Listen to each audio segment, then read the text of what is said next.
সমস্যা নাই। আমি কিছু বলছিলাম, তুই তোমার বাসায় যাও।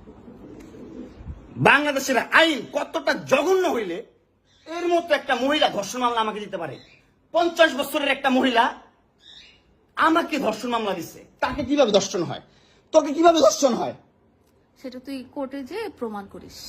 কোর্ট তো তোর কি না, তোর বাপের না কোর্ট? তোর বাপ আর্মিতে, তোর ভাই আর্মিতে, তোর জামাই আর্মিতে, তোর দুইটা জামাই আর্মিতে।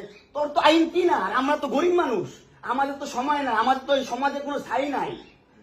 আমরা তো সমাজের ময়লা আবর্জনা, আমরা এই সমাজে। আর তোরা হচ্ছিস সমাজের অনেক উচ্চ মানের মানুষ, অনেক ক্ষমতাবান মানুষ, এই জন্যই নাকে দড়িটা ঘুরাইতেছিস আমাকে, তুই বুঝছিস?